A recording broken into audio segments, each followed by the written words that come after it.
दोस्तों एक बार मैं फिर से अपने YouTube चैनल पर आया हूँ हिंदी साहित्य के वैकल्पिक विषय को लेकर। जो भी बच्चे हिंदी साहित्य के ऑप्शनल को लेकर तैयार हैं या आशंकित हैं कि कहाँ से तैयारी करें, कैसे तैयारी करें, कुछ समझ ही नहीं आ रहा है कि सिलेबस को सेल्फ से कैसे पूरा करें, तो मैं आपको ये सारा सिलेबस लेकर आया हूँ हिंदी साहित्य का। इसमें हम देखेंगे कि कितने कालखंड है, कितने कितने भागों में बाँट के हम देख सकते हैं। पहला पढ़ेंगे हम पद्य या काव्य खांडे प्रश्न पत्र 2। इसमें हम देखेंगे कि क्या क्या पढ़ना है और आप घर से आसानी से मतलब कि इन बुकों को मंगा के पढ़ सकते हैं। पहला पद्य को हमने 2 भागों में बांटा है, मध्यकालीन और आधुनिक काल में। मध्यकाल में हम देखेंगे पहला है कबीरदास, दूसरे हैं जायसी, तीसरे हैं सूरदास, चौथे हैं तुलसीदास। ठीक है। रीतिकाल में हम पढ़ेंगे बिहारी को पढ़ेंगे। ऐसे ही आधुनिक काल को 3 कालखंडों में बांटा जा सकता है। छायावादी का पूर्व काव्य, छायावादी व समकालीन काव्य, तीसरा छायोत्तर काव्य। छायावादी पूर्व काव्य में हम सिर्फ एक को पढ़ेंगे, जिसे पढ़ेंगे मैथिली शरण गुप्त को।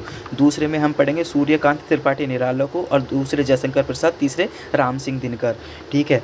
और इसमें छायोत्तर काव्य में पढ़ेंगे गजानन माधव मुक्तिबोध को, सचिदानंद हरिनंद वात्स्ययन आज्ञन को पढ़ेंगे। बहुत ज़्यादा इंपॉर्टेंट है ये। और तीसरा है नागा अर्जुन। ठीक है। दूसरा खंड में आ गए हम गद्य खंड प्रश्न पत्र 2। इसमें हम देखेंगे उपन्यास पढ़ेंगे, हम कहानी पढ़ेंगे, नाटक पढ़ेंगे और निबंध पढ़ेंगे। ये हिंदी ऑप्शनल का सिलेबस है। तो हम पढ़ेंगे यहाँ पे उपन्यास में हम कौन कौन सा पढ़ेंगे एक बार देख लेते हैं। गोदान पढ़ेंगे, मैला आंचल पढ़ेंगे जो फणेश्वरनाथ रेणुका का है। तीसरी है दिव्या जो यशपाल द्वारा लिखी गई है। चौथी है महाभोज मन्नू भंडारी की है। कहानी में हम देखेंगे क्या क्या पढ़ेंगे।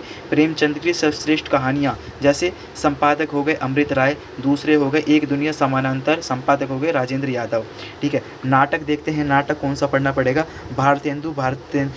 भारत दुर्दशा भारतेंदु हरिश्चंद्र हो गए, दूसरे हो गए सकंदगुप्त जयशंकर प्रसाद का। ये हमें नाटक पढ़ना ही पढ़ना है। और है आषाढ़ का एक दिन, मोहन राकेश का है आषाढ़ का एक दिन। बहुत ज़्यादा लोकप्रिय नाटक है ये। जब आप पढ़ोगे ना तो आंखों से आंसू आएंगे। ऐसा मैं नहीं, विकास देवी कीर्ति सर कहते हैं।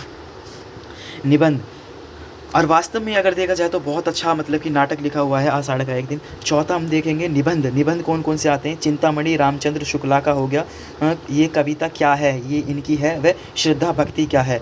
दूसरा हो गया निबंध निलय, संपादक हो गए डॉक्टर राजेंद्र।